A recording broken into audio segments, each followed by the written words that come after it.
All right, guys. Super Bowl's determined. The Pro Bowl is that like designated nap time? I think so. All right, yeah.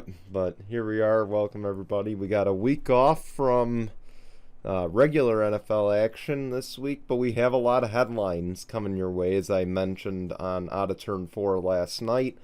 We'll also predict the end of the year awards, so that'll come a little bit later in the show, but we begin with the takeaways, and I'm going to let Jason start out with that.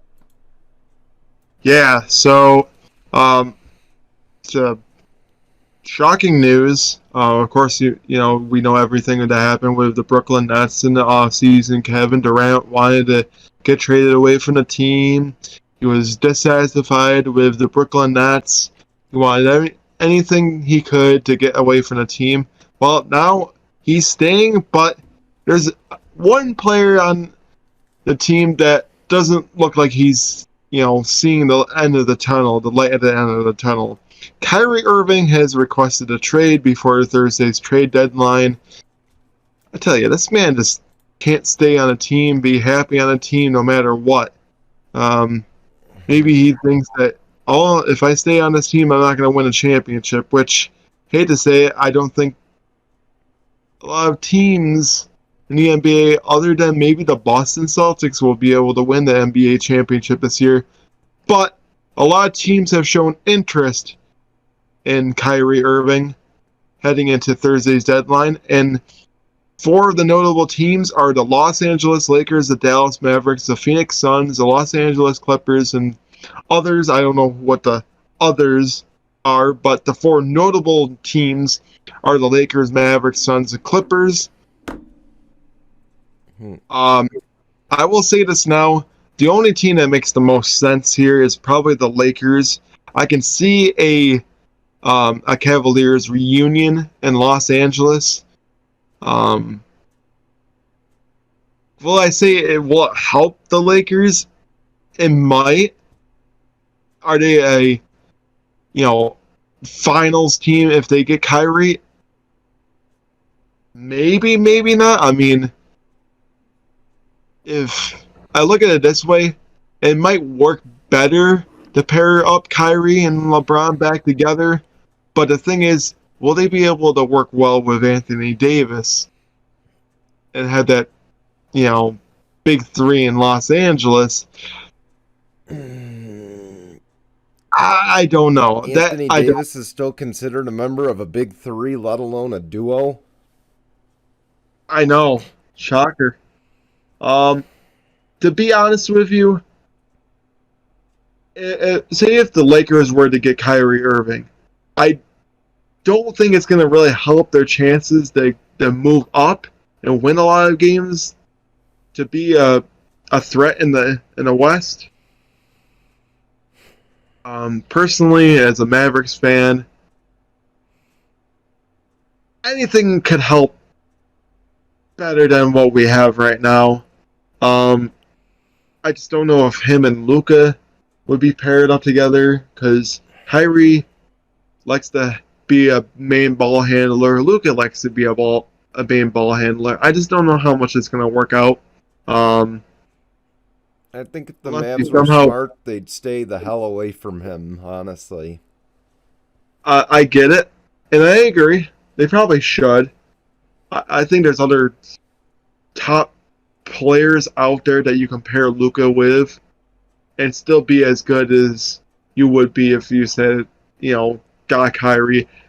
It'll be interesting to see. Thursday is definitely going to be an interesting talk. Of course, next week we'll talk about all the um, moves that happened during the trade Well, deadline. well, maybe it is the Super Bowl next week, so we Well, were maybe the week after. Who yeah the knows? week It always after. sucks because the trade deadline always falls under the same week as the Super Bowl, and it sucks. It really does suck.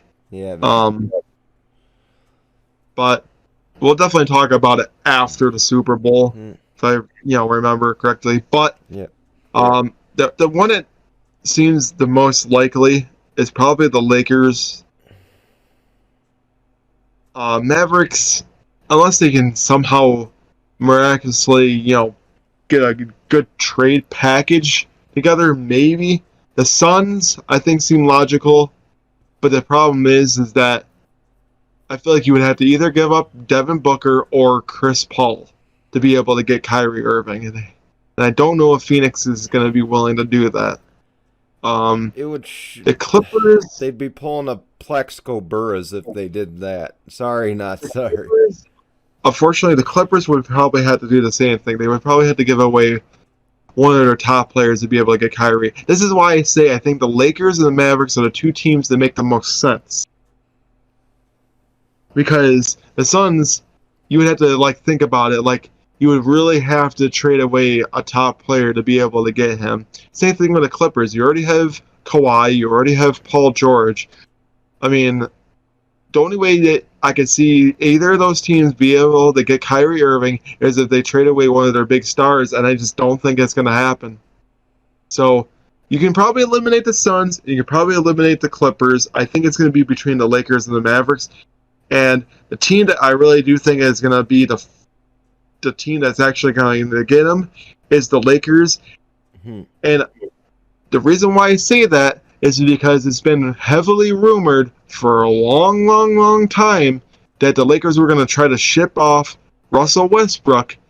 And honestly, I think you're going to get a reunion with Kyrie and LeBron, and you're going to get a reunion with Russell Westbrook and Kevin Durant.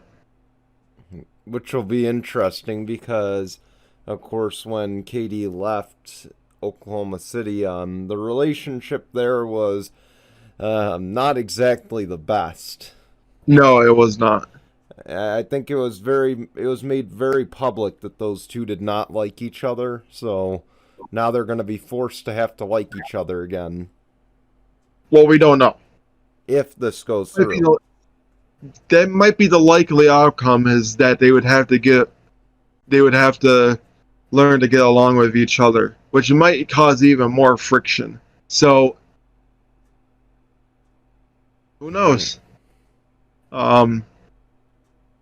I'm going to get on to my next takeaway here. D'Amico Ryan, yes, a very if anybody knows why that name sounds familiar, well, he used to play for the Houston Texans, and also was the former defensive coordinator for the San Francisco 49ers, and made them a top 5 defense. Well, now he's the new head coach of the Houston Texans, back with a team where it all started. Former Defensive Rookie of the Year, I think a 2-time Pro Bowler as well. If you look at this, is this a good move for the Texans, or was this just you kind of had to get somebody at the end of the day, and he was the only name that was probably willing to take a deal with the Texans? See, the Texans are in good shape, I believe, with cap space and everything else, so I don't see why they weren't as desired. What I do fear is I look at David Culley, I look at Lovie Smith, and I just worry that this is another, patch job for a year until they can get someone else that they really want. So, I don't know. Personally, it makes you wonder if D'Amico Ryan could convince a Jimmy Garoppolo to come to Houston. It's possible, but again, I just worry that he's another one and done. But, I mean, if I'm D'Amico Ryan and you have all that cap space, I would go after Garoppolo. I would try to get a lot of defensive pieces to make that defense like a top 5 perennial, top defense. But the problem is, you would have to really bring in a great offensive coordinator. But again, I don't know if there's a lot of big names out there. You're going to have to convince players this offseason that you're not a one and done like Lovie Smith and David Culley. Right. And that's kind of a hard sell because it's not exactly up to D'Amico Ryans. It's clear that front office. it's clear that's the trend of that front office is whoever gets hired, you're here for a year, and if we tank again, you're gone. Right. So it's just a never-ending vicious cycle in Houston, and I hope for D'Amico it's proven wrong, but if he's another one and done, I mean, I don't want to pull the race card, but I think the NFL's going to have to investigate something here because this would be the third black head coach that they've had that they fired after 1 year. Again, I don't want to pull the race card, but, you know, after third time, I think it's a little bit more than, oh, well, we think he's the best candidate. Or it's a little bit different than he's the best candidate. Right. But, again, didn't want to go there, but, it's hard. I just can't be blind to the trends that I've seen there.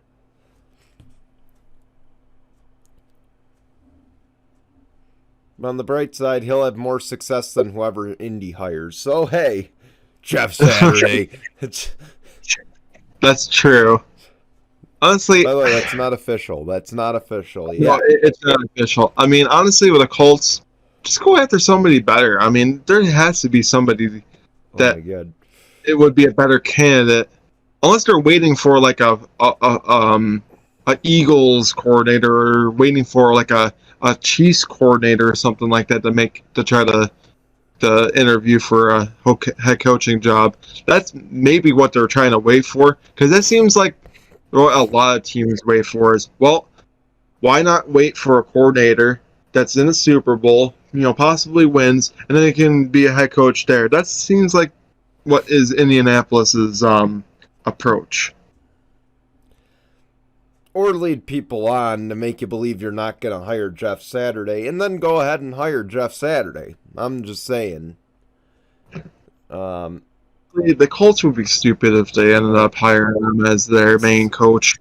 But again, here, honestly, the Houston Texans, I mean, they had to do something to try to fix this team.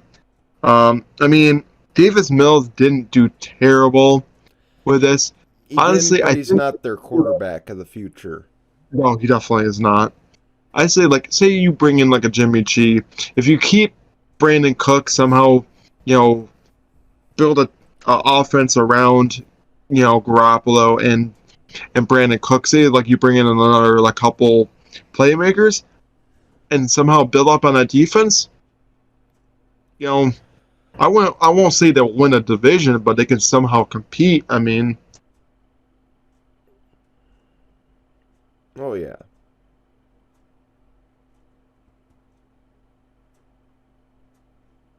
it's only time to tell. All right, so I'm gonna get on to my third and last takeaway. So I don't know if a lot of people saw that there was a little altercation between the Memphis Grizzlies, Dylan Brooks, and the Cleveland Cavaliers, Donovan Mitchell. They got into a little altercation. They kind of, I think, landed on each other. And then when they got up, Dylan Brooks kind of punched Mitchell in the groin. He kind of, holding his crotch That's area. cheap. That is kind of cheap. And then Mitchell got back up and pushed him. Dylan Brooks has every right to get suspended 1 game after after punching him in the groin. And then Donovan Mitchell getting fined $20K for the push. I just don't understand that. I mean, honestly, I can understand a 1 game suspension for Dylan Brooks. That's very justified. But I look at it this way: I don't think Mitchell should have gotten fined as much as he did. And then Brooks, I just don't know if like punching in the groin should result in a suspension. Maybe a fine, but not a suspension. Hmm. I mean, I don't know. What do you think? I mean, it should have resulted in a fine, but man, I'm telling you, that's just the bare minimum for a cheap shot like that. I mean, you don't hit. I mean, hitting somebody in the groin is just cheap across the board. Right.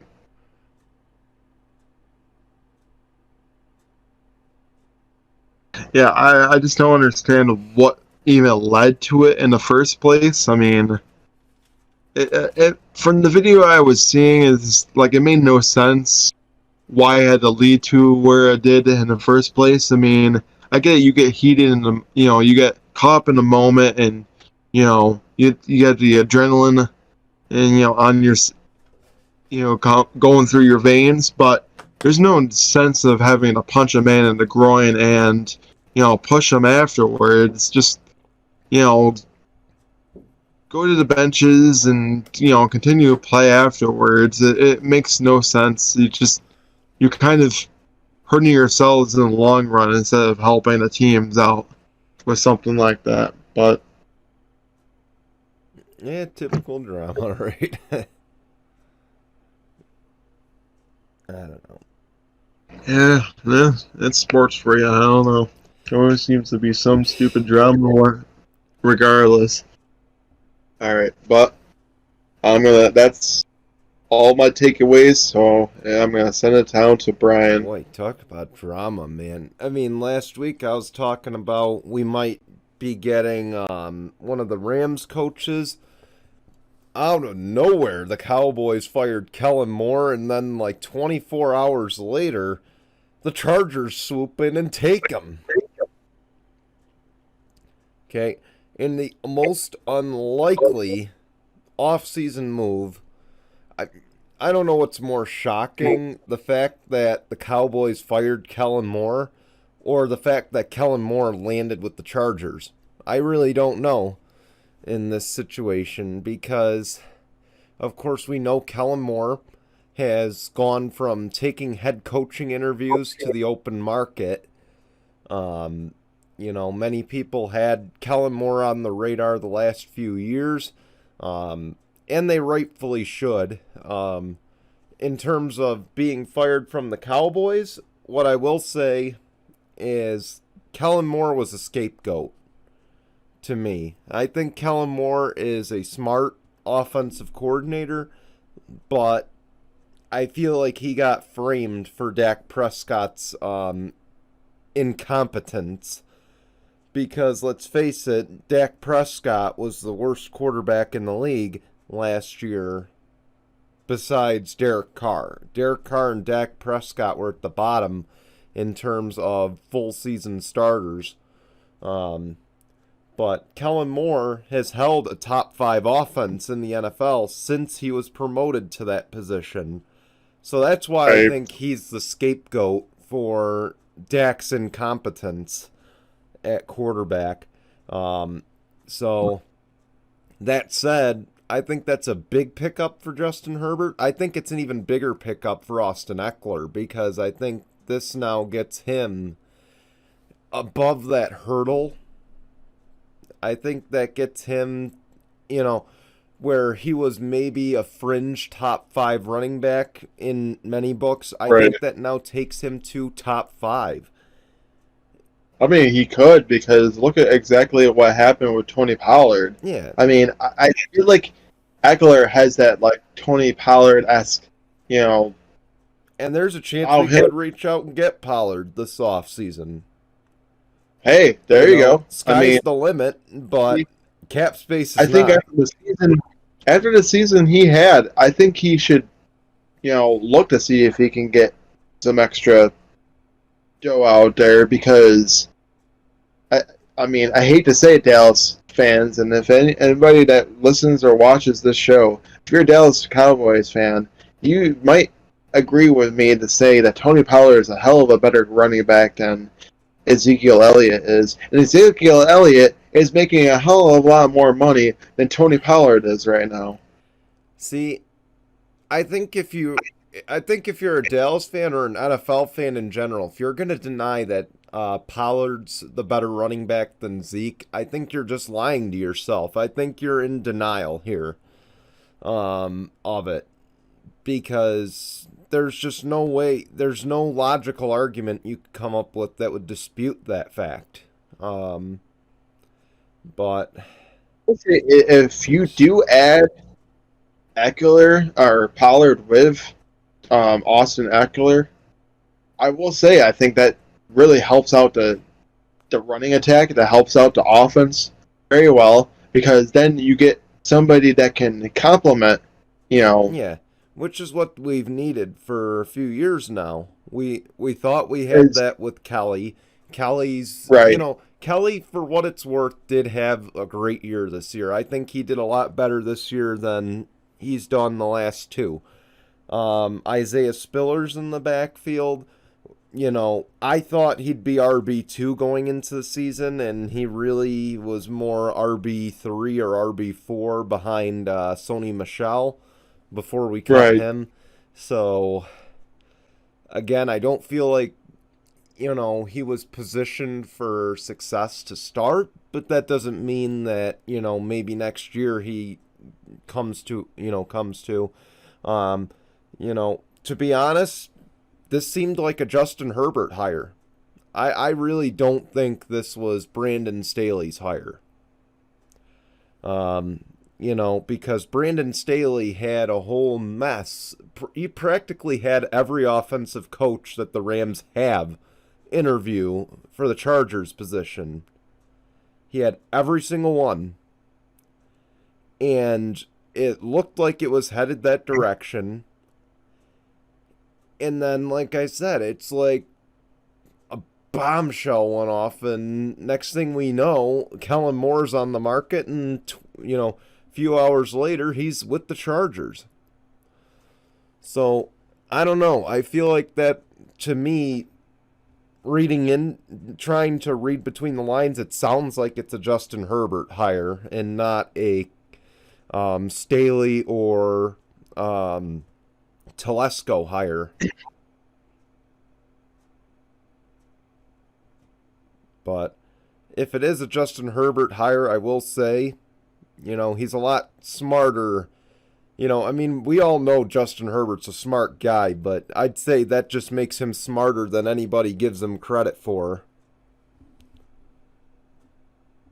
I mean, Hopefully, hopefully it works out for the Chargers in the long run. That he can come in and actually help out that offense and maybe push them over the hump and make them even better. I mean, you can only go up from here. exactly, and I think that's about the only way you can go, because, to be honest, Justin Herbert had a decent enough season, but it wasn't. It was a decent. It was, I guess. Again, the way to describe it is just good enough. He didn't progress the way that I think everybody expected him to.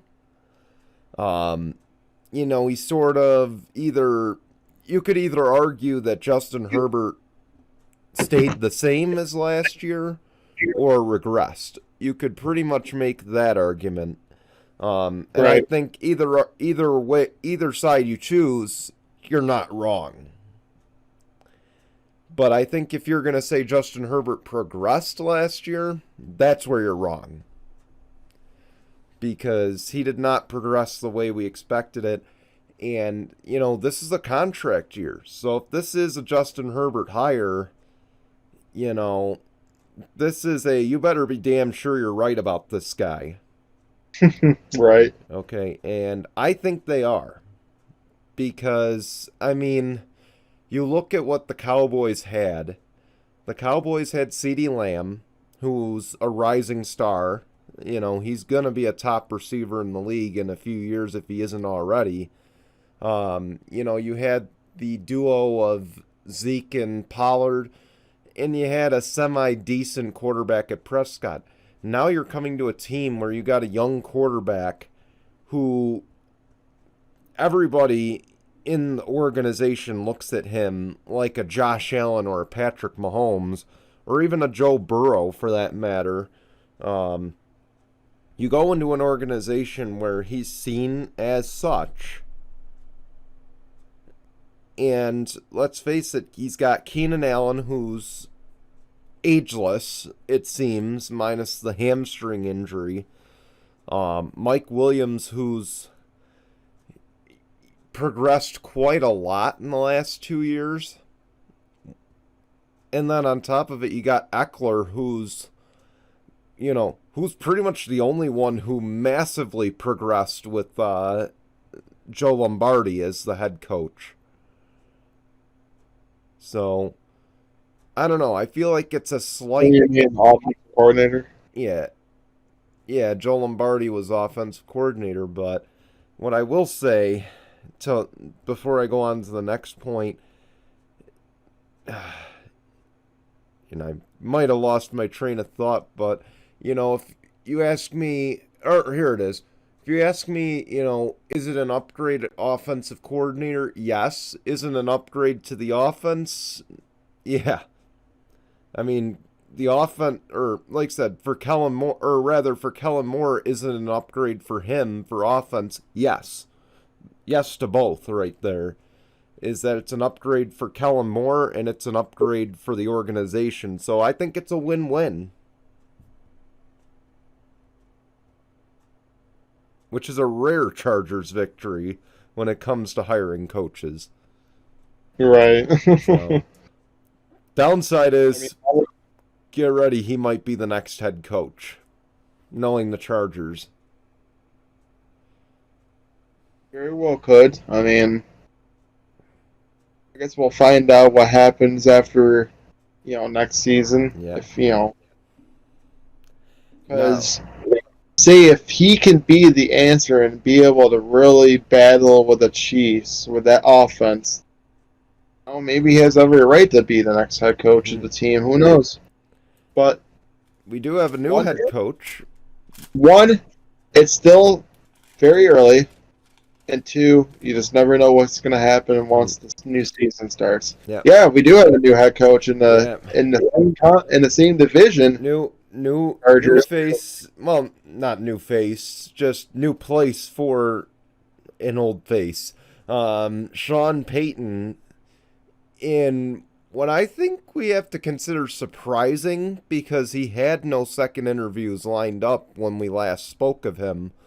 But Sean Payton will join the AFC West as head coach of the Broncos.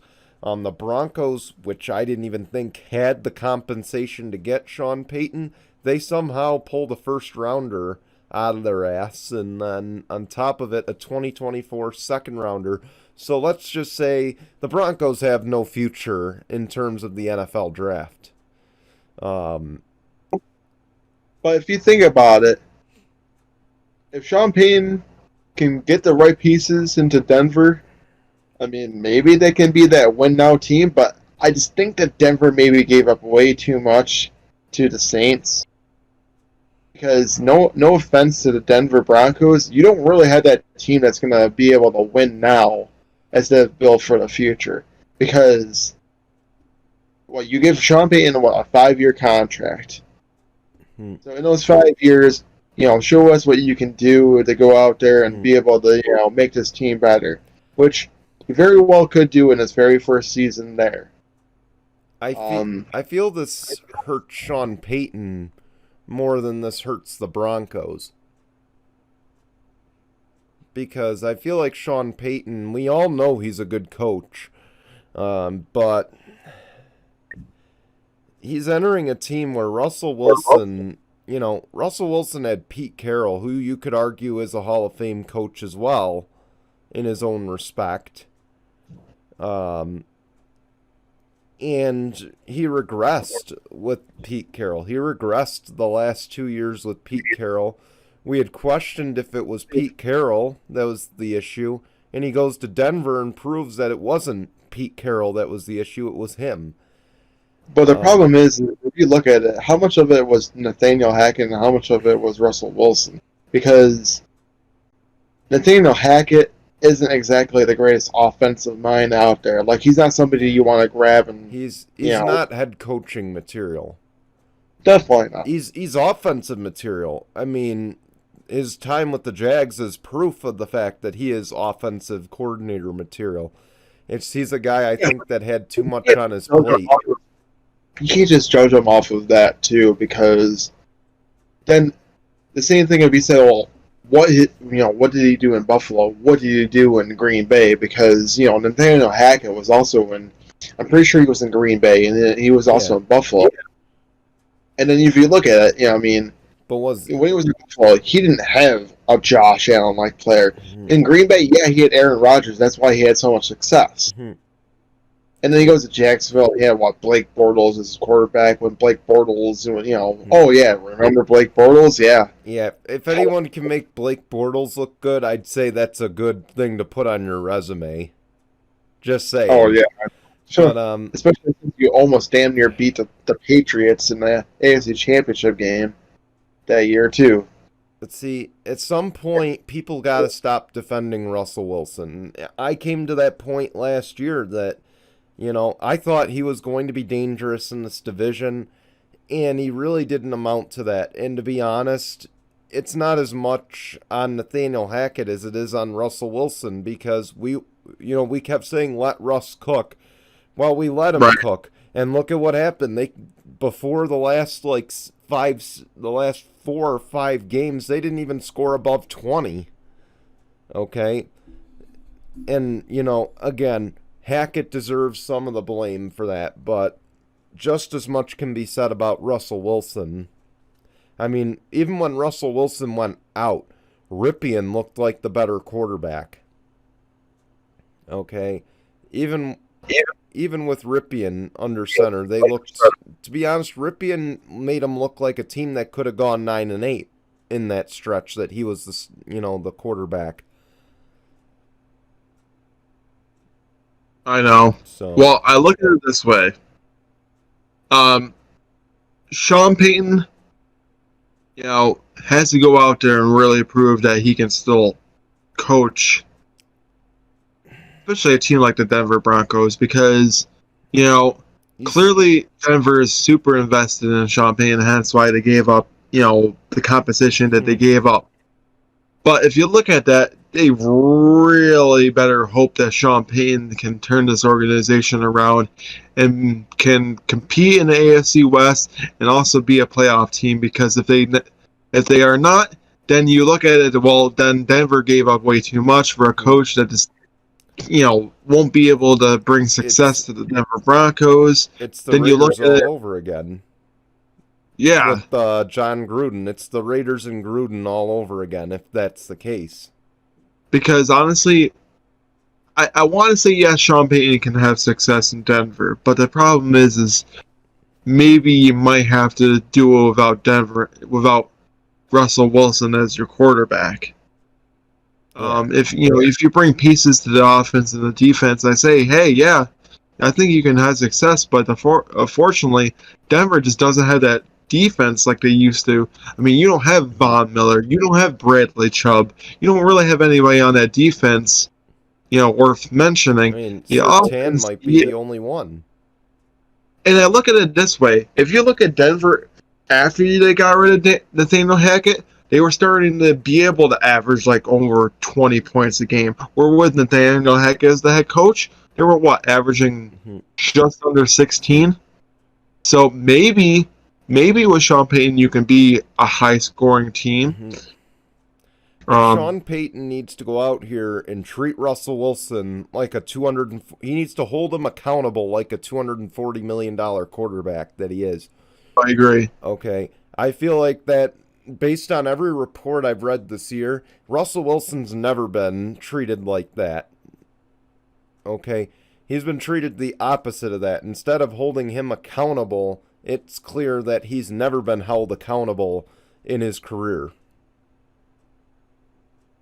So, it's time to start holding Russ accountable. And enough of this let Russ cook. It's time to hold Russ accountable. Yeah, that's what it is. I think you just got to hold the whole team accountable at this point, because, say, if that connection doesn't work, then Denver's in some real deep trouble. Yeah, if not, this is another Derek Carr situation, which, of course, I'm going to get into Derek Carr in a moment. Right. But, you know, everyone, and for those who don't know, everyone thought, well, John Gruden's the guy who can take Derek Carr to that next level. That was the discussion when John Gruden signed that 10-year deal. And then, of course, it never amounted to anything in the 3 or 4 years he was the head coach of the organization.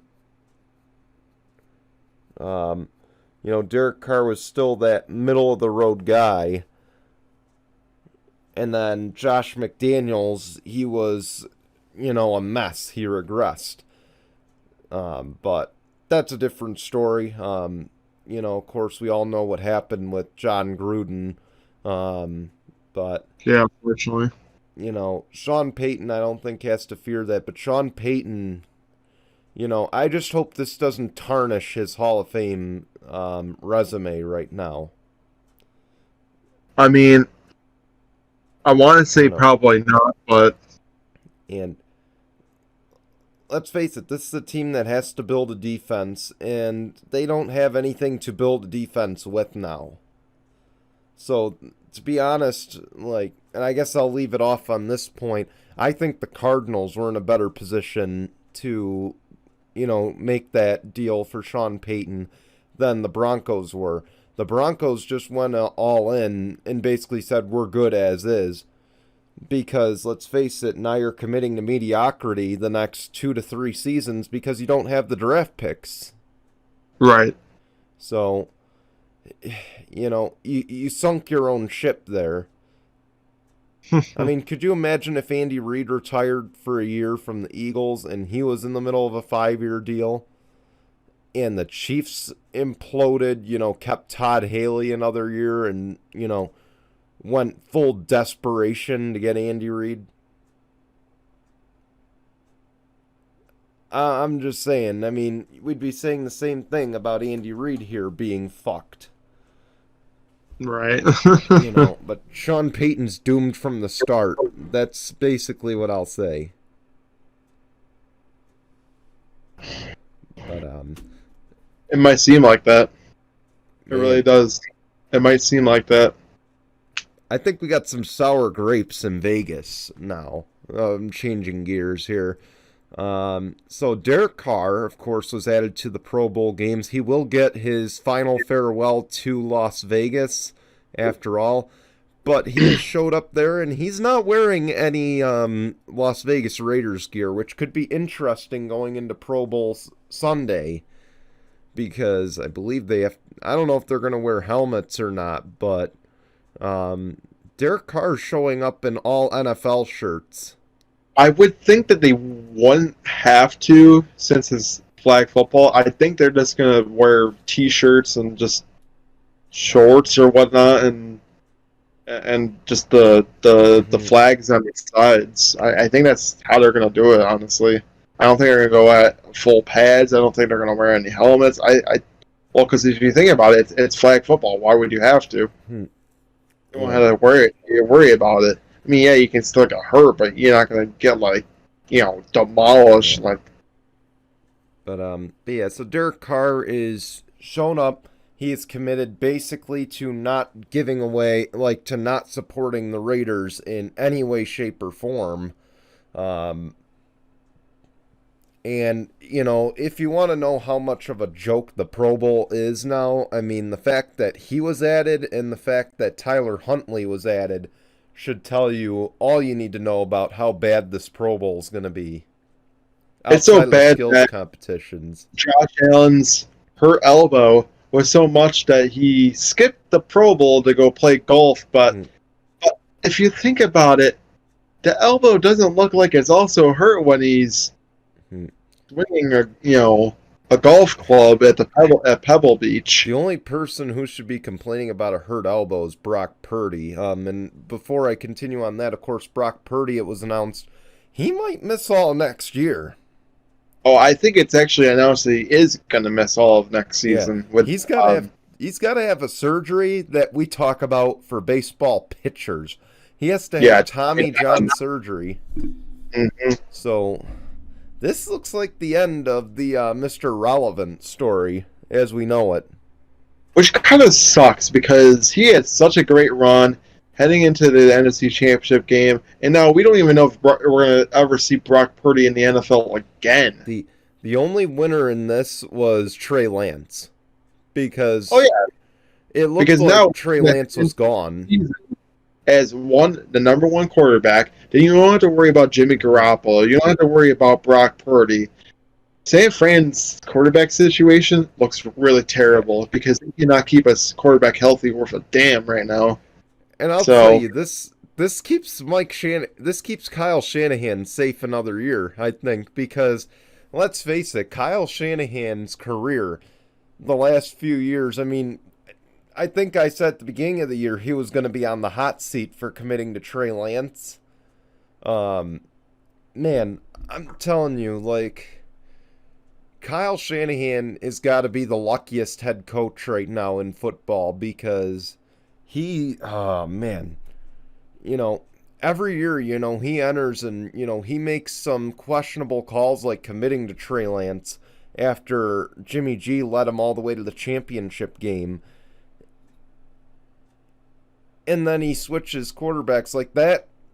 That on any NFL roster would have, gotten you canned or put you on, that would have been okay. That's your move, but understand you're going to pay for it if it doesn't work.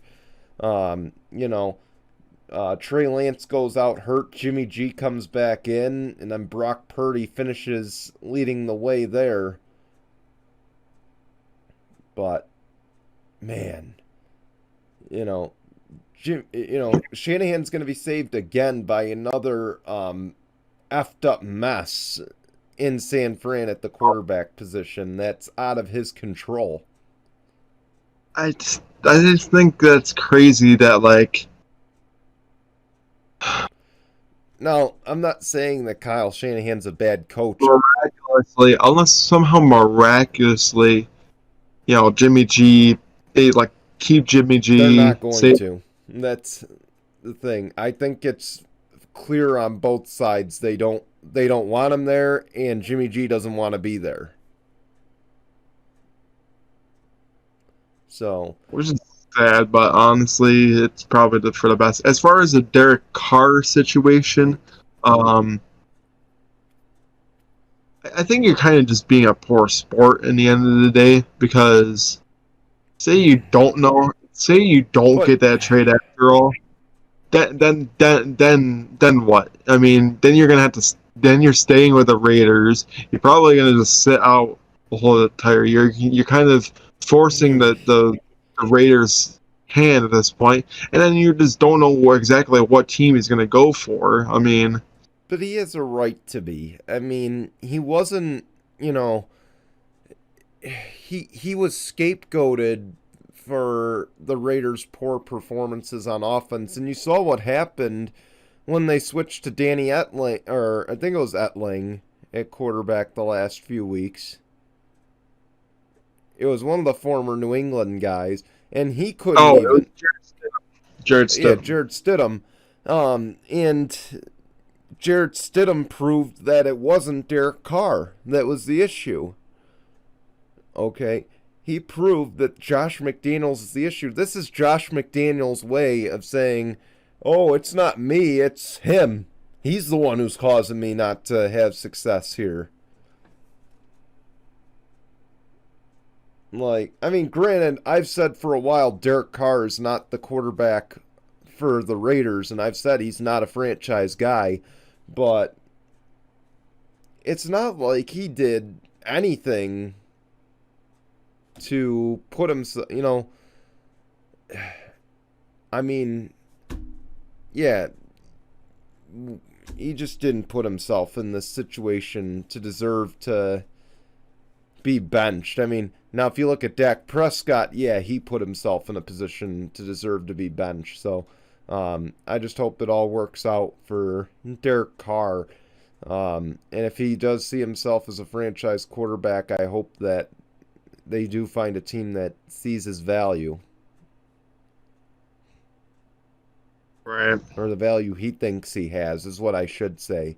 Um, but all right, that's all I got. We're at the 45-minute mark, so coming up when we get back, we're going to talk another retirement from the NFL for Mr. Brady. And then, of course, we'll make our NFL award predictions and have Tinkle on this coming up after the break. ESPN is going to say probably tomorrow that Tom Brady has the most retirements on February 1st of any quarterback in the history of the NFL, or any player in the NFL, I should say. Tom Brady has announced his second retirement, ironically, on the same date he announced his retirement last year. I guess we already know he's in the Hall of Fame in 2028 if he stays retired. But is he really gone?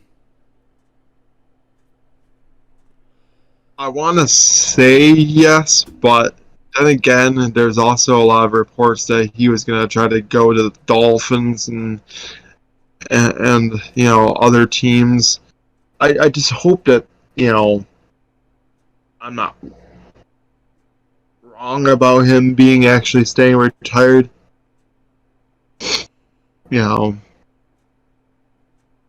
But then again, we've seen this, the story and everything like that. He just doesn't know when to quit. He might just be gone, but the memes are kind of hilarious. It's like, he one loss to the Cowboys is like, well, fuck it, I'm done. But I want to say yeah, he is done. I think that he's going to sign a one-day contract with the Patriots to officially retire as a Patriot, which probably the best move because he won 6 championships with that team. That franchise had so many great accomplishments with the Patriots alone. I just don't see it. I mean, I was going to say 6 weeks from now or 7 weeks from now, free agency is going to start. And let's face it, the 49ers are going to be shopping for a quarterback.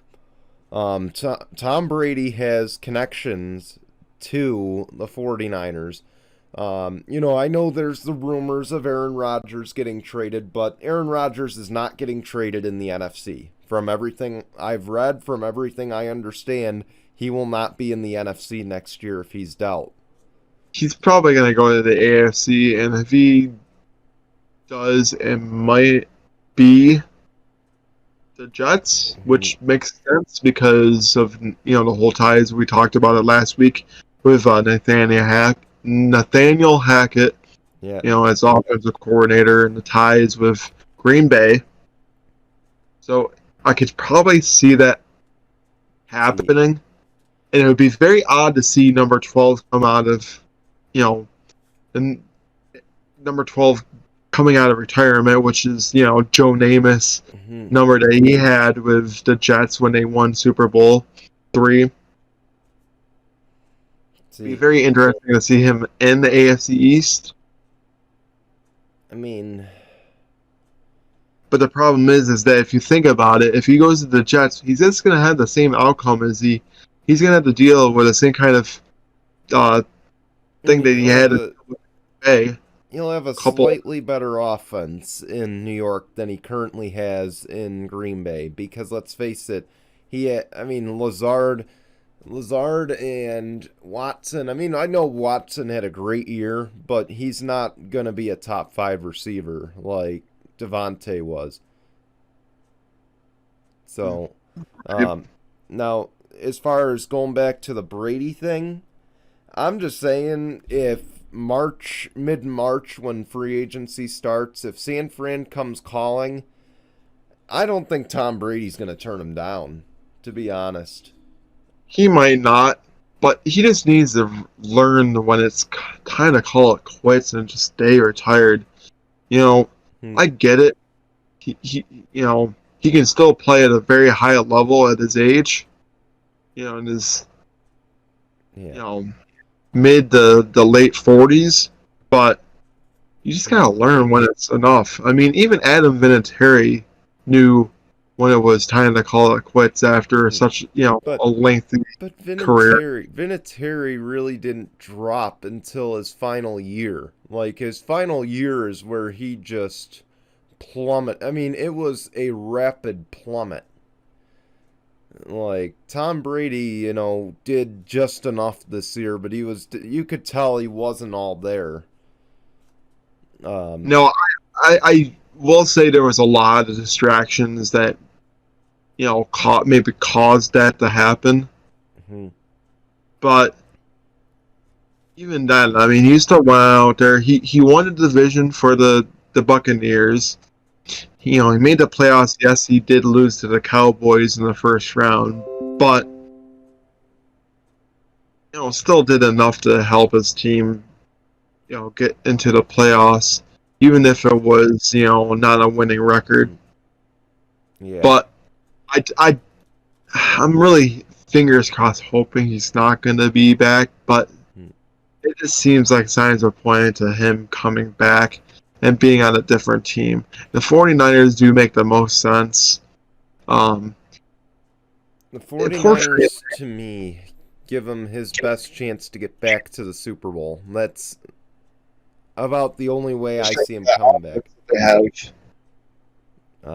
Based on what he said about New England, I think you can rule out Vegas because he said no shot in hell he'd sign to play with the Patriots again. And let's face it, he's not going to go to Vegas just to buy back into the Patriot way. Honestly, the only thing that I could see him doing anything with New England is signing that 1 day contract to officially Yeah. retire with them. But to come back and physically play again, No. Patriots, not going to happen. That time has sailed. It's not going to happen. Sorry, New England fans. You are not going to get your Lord and Savior Tom Brady back. You're going to have to deal with Bradley Zappa and Mac Jones. Hate to say it. Yeah. But with that, it's time to make our predictions here. So let's start out. I think we should save MVP for last. But let's start with Coach of the Year here.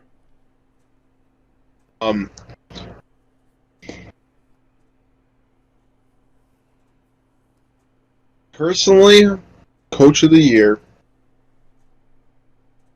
I might have to go with. No, that's a tough one. I would probably have to go with between probably Brian Dable or Dan Campbell. But realistically, it's probably going to be Sean McDermott. I'm gonna go with Dan Campbell.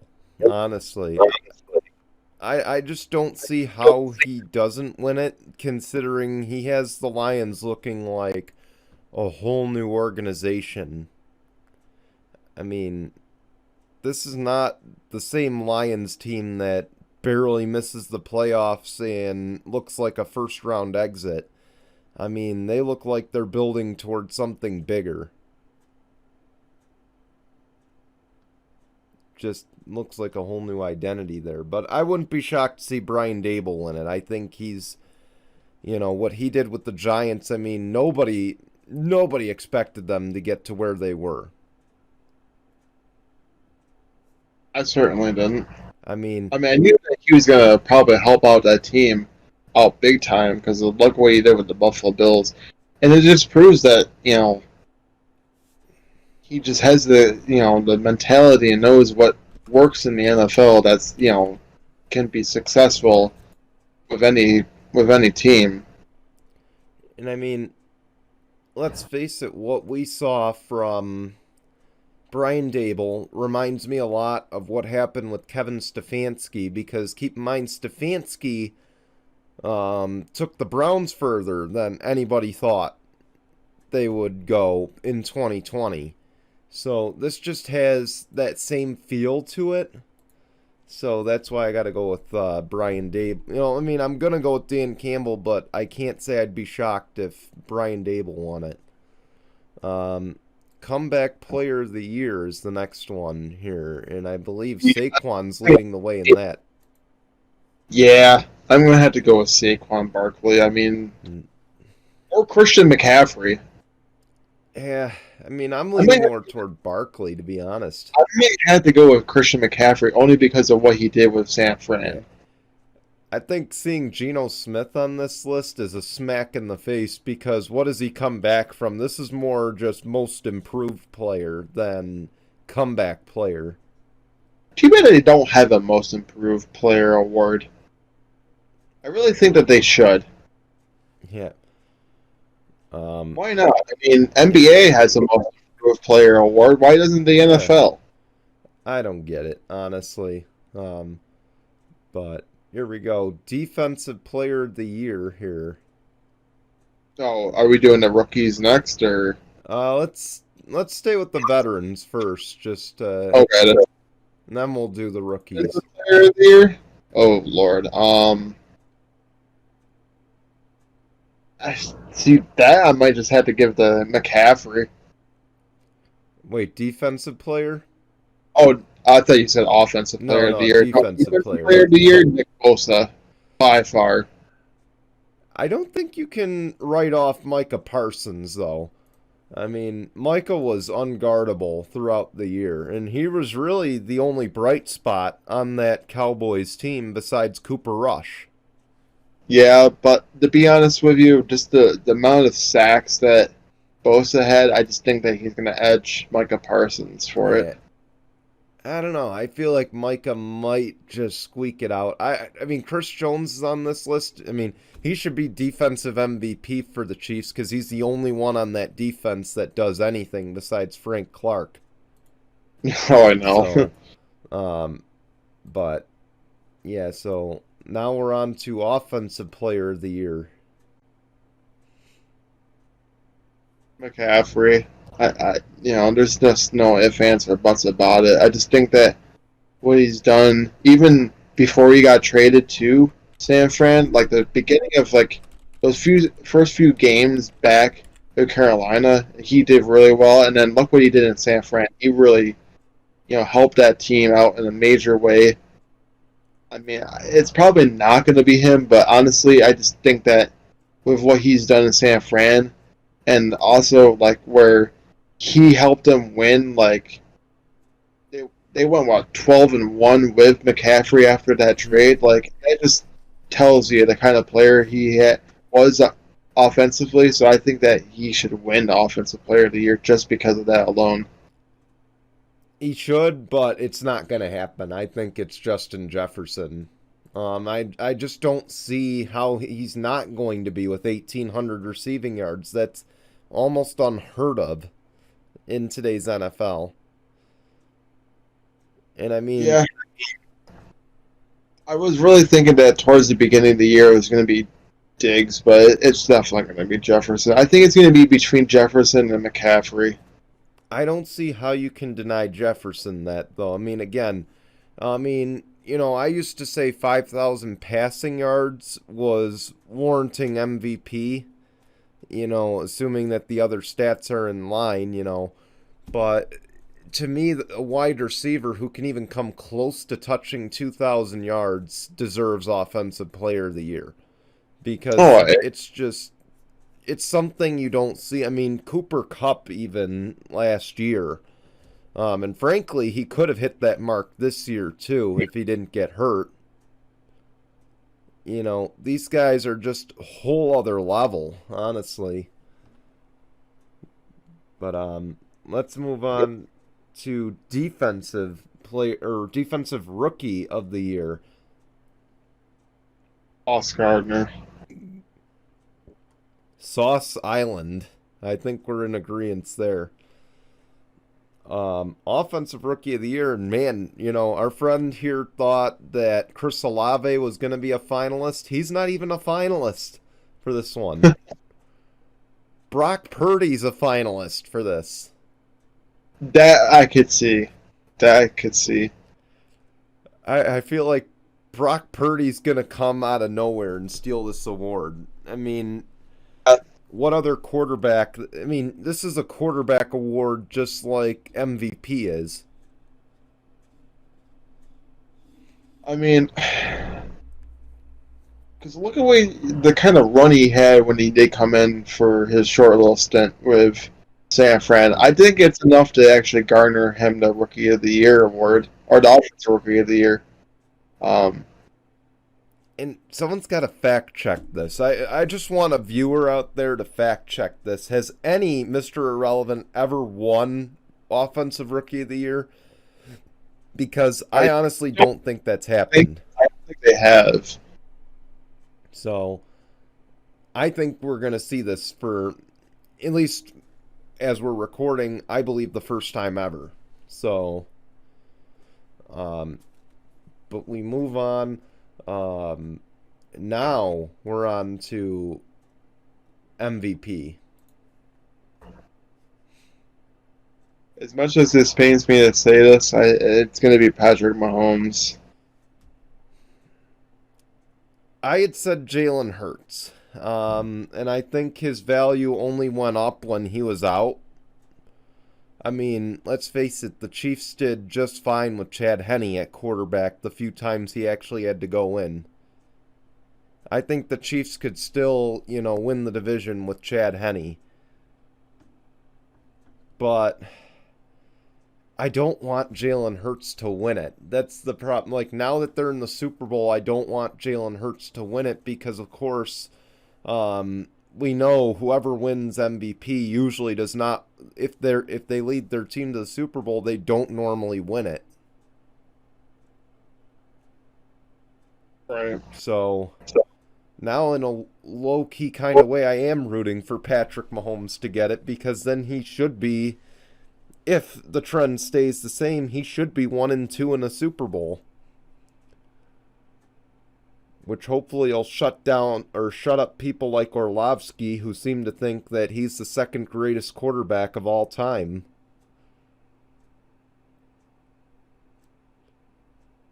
But my whole spiting aside though, I mean, I'm sorry, I got to go Jalen Hurts. I think he's earned it. I'm sorry, but the MVP award is such a stats It's uh, award that, if you look at stats wise, I mean, fortunately, 5,000 passing yards and over 40 touchdowns is going to be what's going to help win a MVP award. unfortunately. But all right, that's it for the awards. Tinkle on this week, of course. The Empire State Building got a little bit tied up in some of the football games that happened last Sunday. Of course, we know it will be a matchup of the Chiefs and the Eagles, the Andy Reid Bowl, the Travis Kelce Bowl, as it's been, or the Kelce Bowl, as it's been dubbed. Well, the Empire State Building, before the end of the Chiefs game, riled up some New York Giant fans, most especially. The colors of the Empire State Building changed to the colors of the Philadelphia Eagles. Now, of course, before we knew the Chiefs were going to go to the Super Bowl and they lit up the building in Chiefs colors, this looked like a troll job to the New York Giants. And a lot of Giants fans took to Twitter, took to Facebook, had at it with the Empire State Building. And Empire State Building came back with a couple of burns on social media. But can I just say, sorry, Giants fans, but that's a tinkle on this to you. It is. But kind of a very big league to the Giants and also the New York City. But hey, they have every right to shine up bright for whoever's in the Super Bowl. But yeah, I guess I can see why Giants fans or Giants or Jets fans would be pissed about something like that because it's in New York City. But why would Giants fans be pissed? I mean, I hate to say it, your team's not in New York City. The only real actual New York team is the Bills because Giants and Jets play in New Jersey. Pretty much, yeah. So I don't get it, but it is what it is. I mean, yeah, but we got to stick on the Super Bowl for this. So before I ask you what's coming up on No Final Bell, of course, number one, there's gonna be no Out of Turn 4 this week. So if you didn't see it, go back and watch the episode that came out yesterday.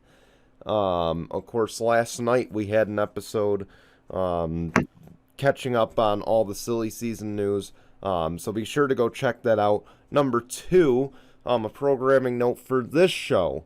Next Sunday, of course, it'll be our third ever Super Bowl special. We will, get you caught up on all the headlines going into the big game. We'll also have our predictions, and we've done Twitter polls in the past, asking you guys what you think about, Super Bowl becoming a holiday, that sort of thing. I think, we'll just talk about, our favorite Super Bowl things, and, hopefully you guys will put in the comments your Super Bowl favorite traditions and all that. So we'll just kind of, get you set up for the big day. That'll be next Sunday at 9 a.m. Eastern. We'll focus on the Super Bowl on YouTube, Spotify, Apple Podcasts, and Google Podcasts. Now, I know one year we did do a live post-game show to recap. We're not going to do that this year, much like we didn't last year.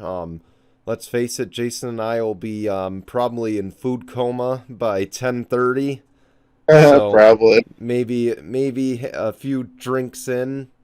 So we're going to take the night off after the Super Bowl, and we'll come back the following Sunday with hopefully better analysis of whatever we stayed awake for and remember. Right. But with that, what's coming up on No Final Bell this week? Unfortunately, I wanted to try to get an episode out this week, but it didn't seem like it happened that way.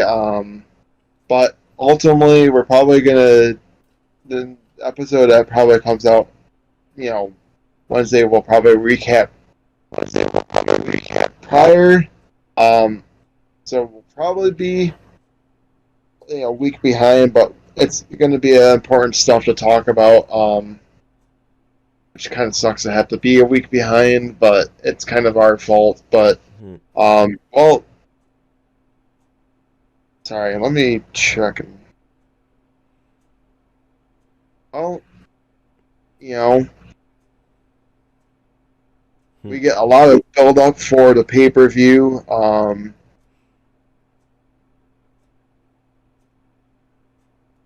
Yeah, we get a lot more build up to Revolution pay-per-view.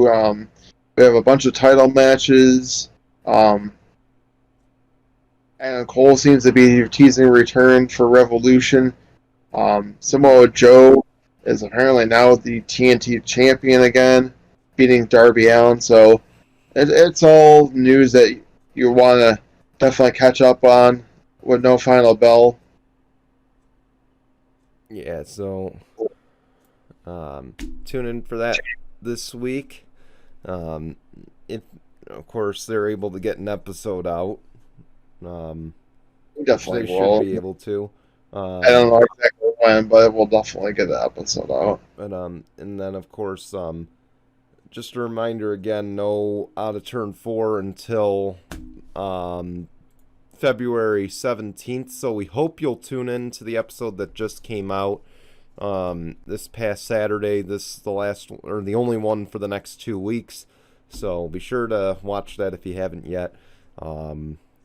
Of course, we want to thank you for watching. We will see you next week for our Super Bowl special, and we look forward to bringing that to you. And until then, goodbye, everyone.